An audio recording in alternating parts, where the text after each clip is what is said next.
한때 초등학교가 이 울타리를 걷어내는 게 유행했던 때가 있었어요. 아이들이 이걸 다 울타리를 걷어내면 아이들이 좋아할 거다. 네, 오산이었죠. 그러니까 울타리를 걷어내니까 아이들이 운동장에서 막 놀던 아이들이 교실로 들어가더라는 거예요. 때로는 울타리가 필요한데, 보호의 장막이 필요한데 걷어지니까 불안한 거죠.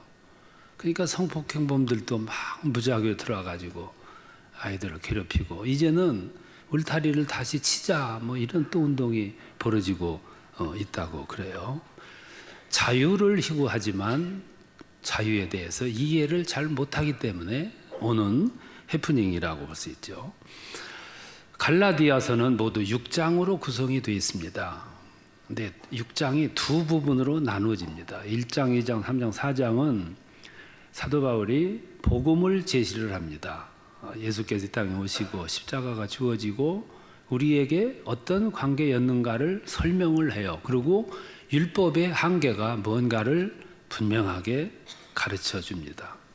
그리고 5장, 6장에 가가지고 자유를 말을 해요. 이 자유는 무슨 자유냐면은 구속받음의 자유, 죄로부터 해방받음의 자유, 하나님의 자녀가 됨의 자유를 말씀을 해요. 오늘 우리들이 말하는 울타리 집안 답답하고 이 자유하고는 격이 다르죠. 의미가 다를 수밖에 없는 거죠. 그래서 뭐라고 강조하냐면은 너희는 자유를 위해서 부름을 받은 자다. 육체의 기회로 삼지 말고 그리고 다시는 종의 멍에를 매지 말라. 이렇게 강조를 해요. 기독교가 우리에게 주는 가장 큰 가치는 자유예요. 죄로부터의 자유, 구속받음으로서의 자유, 인간의 한계로부터의 자유. 이게 진정한 자유죠. 하나님이 인간을 지으실 때 자유한 존재로 지으세요. 무한한 자유의 존재로 창조하십니다. 그래서 창세기 1장 27절 보면은 하나님의 형상을 따라서 창조했다 그랬어요.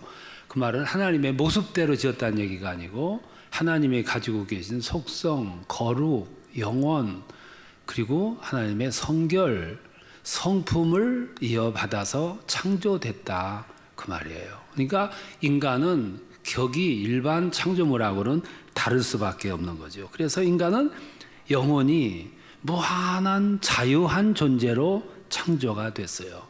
그 자유한 모습이 창세기 2장에 나와요. 아담과 하와가 창세기 2장에서 막 에덴 동산에서 뛰어놀아요. 어린아이처럼 뛰어놀아요.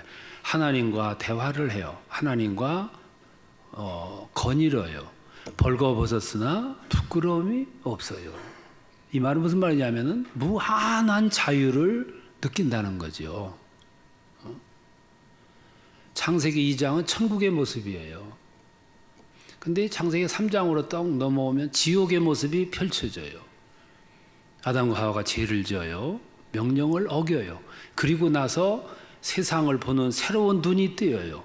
뜨인 눈으로 보니까 부끄러움이 왔고 상대방의 치부를 보고 가리기 시작했고 하나님의 음성이 들리니까 숨기를 시작한 거예요. 그러니까 자유를 잃어버렸다는 거예요. 불행이죠. 2장은 천국인데 3장은 지옥의 모습을 보여주고 있어요. 사람은 자유한 존재입니다. 사람의 가치가 가장 잘 발휘될 때가 언제냐면은 자유할 때, 그때가 인간이 값이 있어요. 강해지고 행복해지고 그때가 무한한 빛을 발하는 때예요. 인간의 값이 최고점에 도달할 때가 자유할 때예요. 근데 그 자유는 그냥 주어지는 게 아니죠. 여러 가지 조건이 주어져요. 오늘 성경 말씀하는 대로 죄로부터 자유해야 진정한 자유가 주어지는 거예요. 본문 보면 주께서 우리에게 자유하게 하시려고 자유를 주셨다 그랬어요.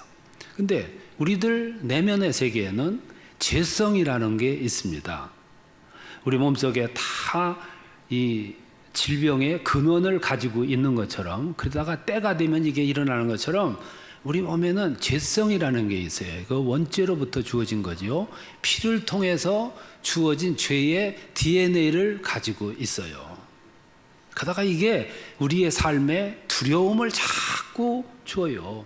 그 인간은 두려워하는 존재예요. 미래가 두렵고 장래가 두렵고 내일이 두렵고 인생이 사는 게 두렵고 죽음이 두려운 거예요.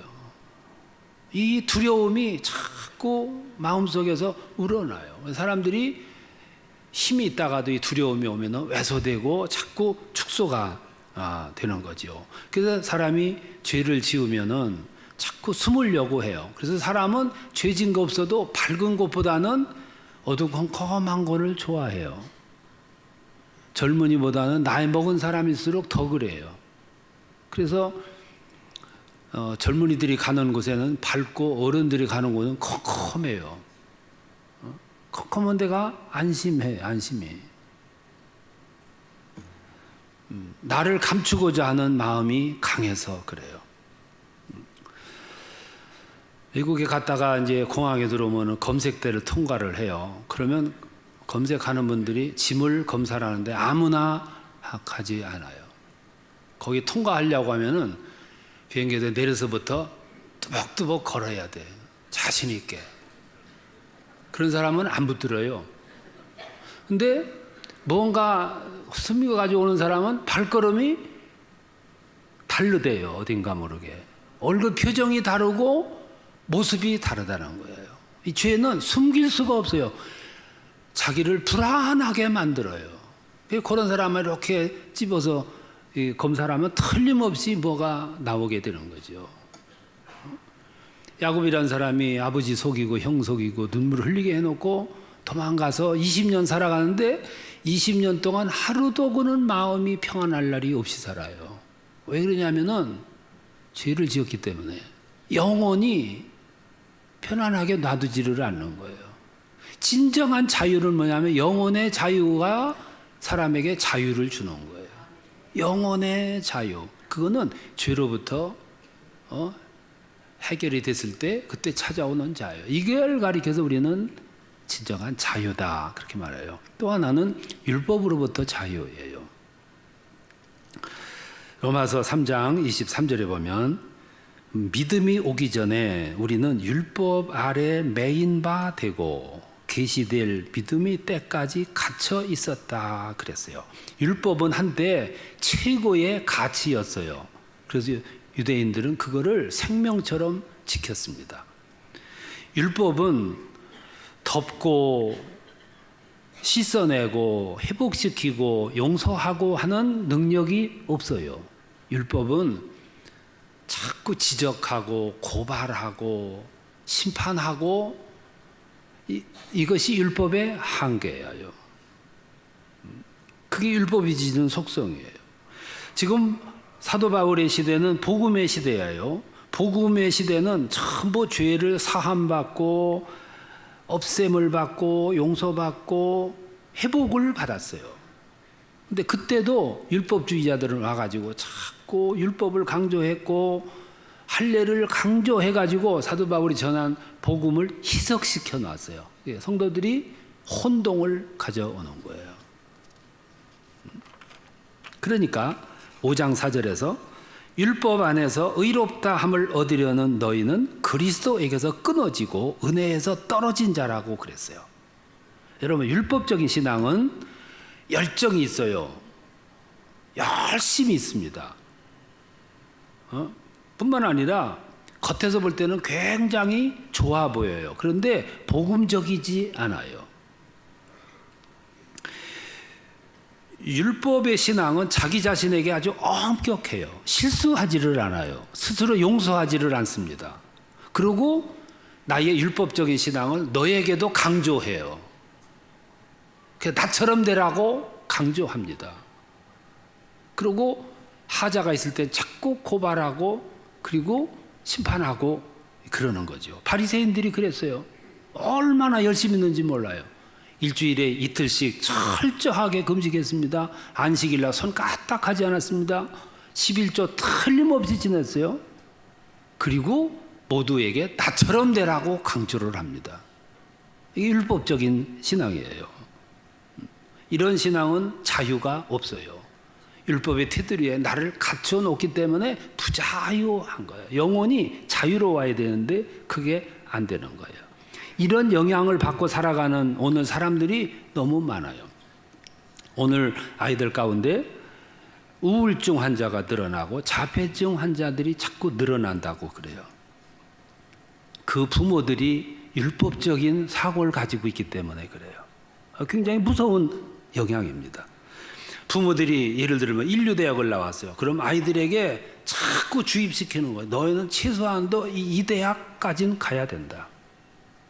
자꾸 주입. 그래야 이 부모가 체면이 선다. 자꾸 주입을 하는 거예요.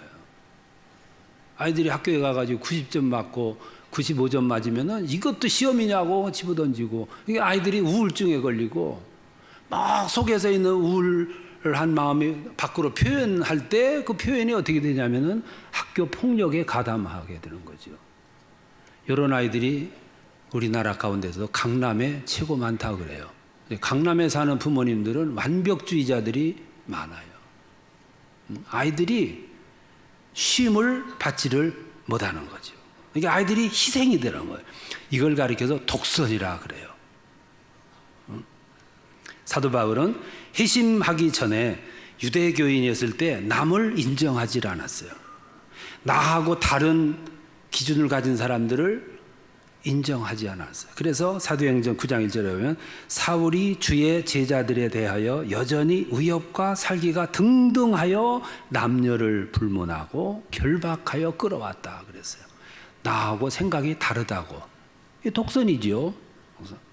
이런 독선이 불화를 조성하고 갈등을 조성하고 그리고 구속시키는 거예요. 자꾸 나처럼 되라고 강조하는 거죠. 이게 율법신앙의 한계예요. 그래서 가정이 불화하고 교회가 불화하고 공동체가 불화하고 갈등을 조장하게 되는 거죠. 여기로부터 헤어나는 것이 자유예요. 죄로부터 자유, 율법으로부터의 자유. 또 하나는 사랑받는 일이에요. 5장 13절에서 오직 사랑으로 서로 종로를 타라 그랬어요.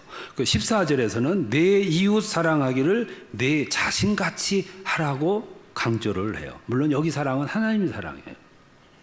여러분, 사람이 살아가는데요, 하나님 사랑도 받아야 되고 사람 사랑도 받아야 돼요. 굉장히 중요한 덕목이에요. 사랑은 두 가지가 있습니다. 받는 사랑이 있고 주는 사랑이 있어요. 둘 다 중요합니다. 사람이 노인이 돼서도 사랑받아야지만 정말로 중요할 때가 언제냐면은 어렸을 때 사랑을 받아야 돼요. 무슨 사랑이냐면은 뜨거운 사랑을, 절대적인 사랑을 듬뿍 받는 거예요. 그렇게 듬뿍 받은 아이들은 세상을 살아가는 자세가 자신감이 있다는 거예요. 확신이 있고 마음이 따뜻하고 성격이 온유하며 그리고 인간관계가 부드럽고 세상을 살아가는데 긍정적이라는 거예요. 근데 그렇게 흠뻑 받고 자라날 때 사랑을 받지 못하면 커서도 인간관계가 부드럽지가 않은 거예요. 성격이 따뜻하지가 않고 그럴 수밖에 없는 거죠. 하와이에 있는 카우마이 섬이 사회에서 적응하지 못하는 사람들이 많이 살고 있다는 거예요. 그래서 에이미 워너 교수라고 하는 분이 40년 동안 왜 그럴까? 왜 이 사람들은 사회에 적응을 못하며 살아갈까를 연구를 했어요. 근데 연구를 하다가 뭘 발견했냐면 그 속에서도 온전한 아이들이 있더라는 거예요. 그래서 왜 안 될까를 연구하다가 얘들은 왜 온전할까를 바꿔서 연구를 했어요. 그랬더니 공통점이 하나 나오는데 그게 뭐냐면 이 아이들이 어려서 1살 때부터 3살, 4살 때까지 흠뻑 사랑을 받는 계기가 있었더라는 거예요. 그게 부모의 사랑이든 할머니 사랑이든 뭐 선배 사랑이든 누구 사랑이든 교회 사랑이든 흠뻑 사랑을 받았던 아이들은 커서도 자기 길을 갈 수가 있더라는 거예요. 그런데 사회 적응을 못하는 아이들을 조사해 보니까 그 공통점이 뭐냐면 그런 사랑을 받는 기회가 없었다는 거예요. 우리나라에서도 흉악범들을 조사를 해보니까 80%가 어려서 자랄 때 사랑을 받지 못하고 자랐다는 공통점이 있더라는 거예요. 여러분, 사랑은 받는 게 중요합니다. 그 사랑이 하나님의 사랑이든 사람의 사랑이든 받는 게 중요해요. 그러면 자라가는데 그것이 힘이 되는 거지요. 능력이 되는 거예요. 그런가 하면 또 하나 사랑이 주는 사랑입니다. 13절, 14절에서 오직 사랑으로 서로 종노릇하라. 이웃 사랑하기를 네 자신과 같이 하라 그랬어요. 고기도 먹어본 사람이 잘 먹는다고 사랑을 받아본 사람이 줄 알아요. 받아보지 않은 사람은 줄 줄을 몰라요. 어려서 사랑을 듬뿍 받았던 사람, 무조건적인 사랑을 받은 사람은 또 줄 알아요. 근데 성경은 사랑하라 이렇게 강조를 해요. 그리고 어떻게 사랑하느냐 하면은 네 자신을 사랑하듯이.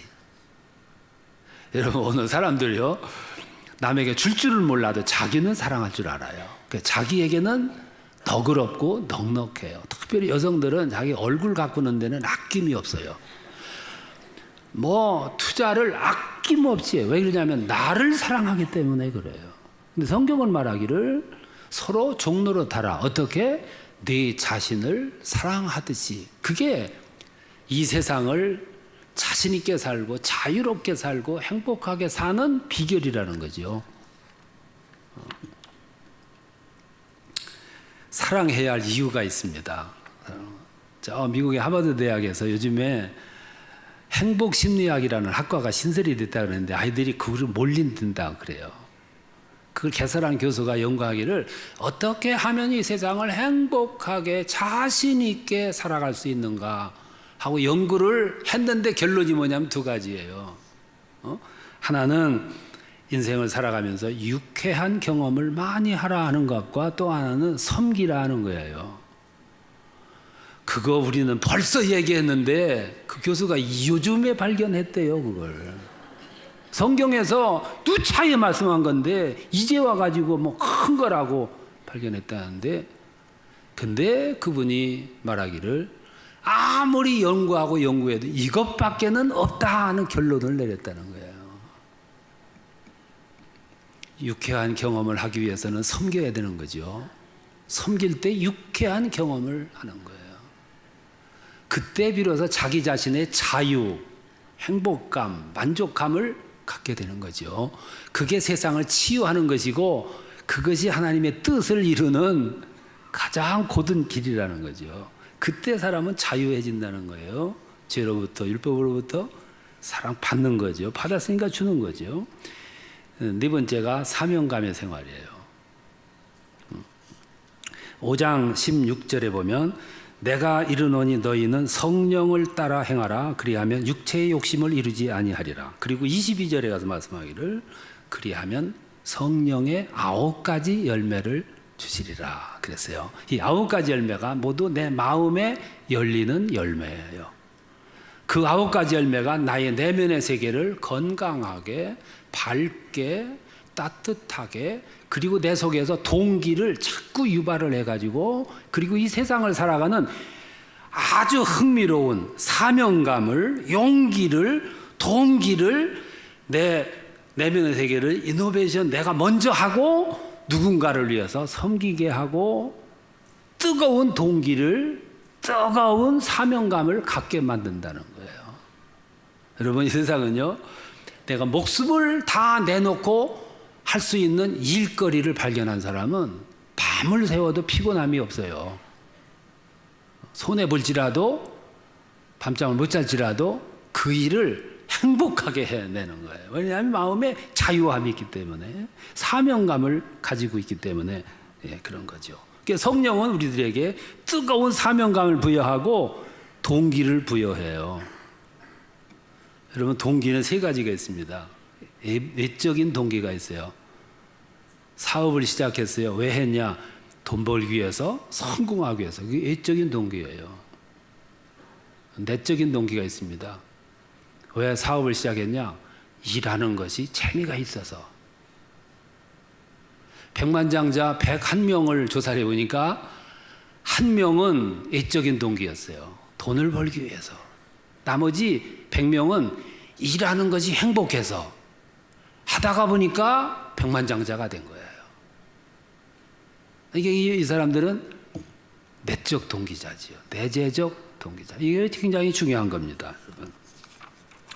요즘에 그 예술하는 분들이 있어요. 피아노를 치고 음악을 하고 바이올린을 치고 이런 분들을 조사해 보니까 한 사람도 어려서 자기가 하고 싶어서 했던 사람은 한 사람도 없더래요. 왜 했냐 하면 어머니가 그냥 욱박질러 가지고 끌고 다녀서 학원에 넣어서 다 그렇게 해서 그게 외적인 동기예요. 그런데 아이들이 가서 연습을 하다가 보니까 아우 재미있네. 이거 내가 일평생 해도 되겠네. 이게 내재적 동기예요. 외적 동기에서 내재적 동기로 반드시 전환을 하여야 사명감을 발견하는 거죠. 우리 목회자들이 억지로 목회 시작한 사람들이 있어요. 그게 외적 동기예요. 근데 반드시 내재적 동기로 전환을 해야 돼. 그렇게 안 하면 실패해요. 안 하면은 어려워요. 새벽 기도가 어렵고 일하는 것이 어려워요. 소신이 없어지는 거예요. 반드시 내재적 동기로 바꿔야 돼. 그리고 또 하나가 이제 점화적 동기라는 게 있는데 이 점화적 동기가 뭐냐면 누군가를 봄으로 말미암아 동기를 받는 거예요. 내 모습을 통해서 누군가가 나 저 모습을 보니까 나도 목회자가 돼야 되겠다. 그게 점화적 동기고, 그래서 하나님은 세상에 위인들을 만들어 놓으신 거예요. 위인들을 보면서 암시를 받아요. 동기를 받게 되는 거죠. 좀 아름다운 거예요. 예를 들면 이런 거예요. 1998년도에 박세리라는 골프 선수가 미국의 메이저대회 US 오픈에서 우승을 했어요. 그때 우리나라가 IMF 때입니다. 다 시름에 젖었을 때 그 우승 소식을 듣고 상당히 격려를 입었어요. 아버지를 따라서 미국에 이민 간 어린 소녀가 그 경기를 봐요. 그 우승한 모습을 봐요. 그리고 이렇게 생각을 해요. 아우, 저 선수는 나하고 눈이 같네? 머리 색깔도 같네? 피부 색깔도 같네? 그러면 말도 같은데 저 사람이 성공했다면 나도 성공할 수 있지 않냐? 동기를 받아요. 그리고 그때부터 연습을 해가지고 10년 후에 여자 프로가 돼요. 크리스티나 김초롱이가. 요새 뭐 무슨 퀴즈라고 그러잖아요. 1998년도에는 프로 선수가 한 명이었는데 지금은 미국에서 뛰는 여자 프로골프 선수가 120명인데 우리나라 선수가 40명이래요. 3분의 1이에요. 걔들이 언제 그 꿈을 꿨냐면은 박세리가 우승하는 걸 보고. 그러니까 한 사람은 한 사람이 아닌 거죠. 하나님은 이 세상에 훌륭한 신앙의 위인들을 만들어 놓으시고 그 사람들을 보고 사람들이 동기를 받는 거예요. 그 동기를 갖고자 할 때 성령이 가만히 있습니까? 그때 역사하셔서 그에게 뜨거운 사명감도 주고 동기도 주고 그리고 분발하게 하는 거죠. 내가 하나님으로부터 부름을 받고 동기를 발견해서 일할 때처럼 행복할 수가 없어요. 밤을 새워도 자유해요. 자유. 그것이 은혜고 자유예요. 율법으로부터, 죄로부터 사랑을 힘입고 사명감을 힘입고 성령이 내 안에 계실 때 그 성령은 나를 그렇게 만드시는 거예요. 그런가 하면 또 하나는 최후 승리를 믿는 믿음이에요.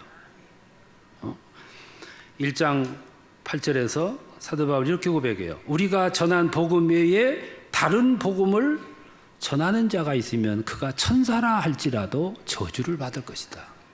그러니까 사도 바울은 이 복음에 대한 자부심, 확신, 자신감이 넘쳐났던 거예요.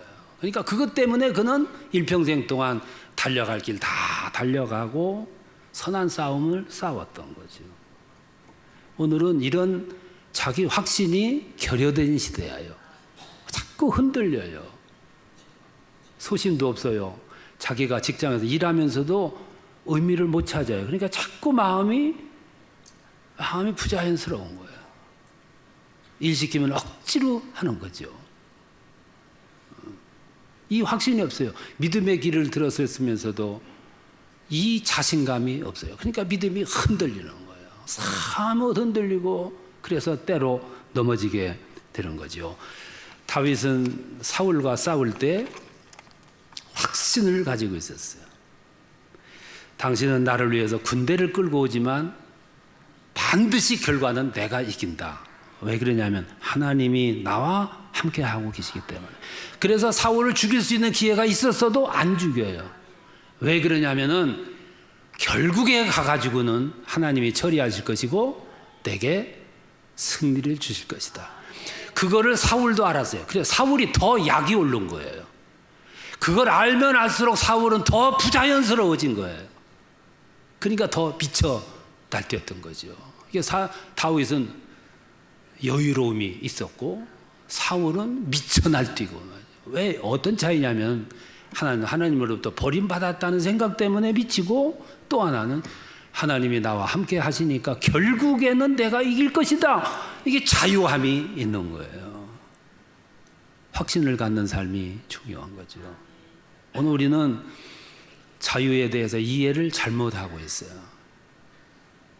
집에 울타리를 벗어나면 자유할 것 같아도 그게 자유가 아니에요. 때로는 그게 방종이죠. 진정한 자유는 율법으로부터, 죄로부터 깊은 하나님의 사랑을 흠뻑 받는 거예요. 그리고 나의 삶에 몫을 주신 하나님은 나의 현재의 삶에 사명감을 주셔서 그걸 위해서 뜨겁게 밤새워 일할 때 그때 즐거움, 행복함, 그게 자유함이에요. 그리고 미래는 반드시 이길 것이다. 왜냐하면 하나님이 나와 함께 하고 계시기 때문에. 얼마나 자유해요. 이런 자유가 여러분들에게 충만하시기를 축원합니다.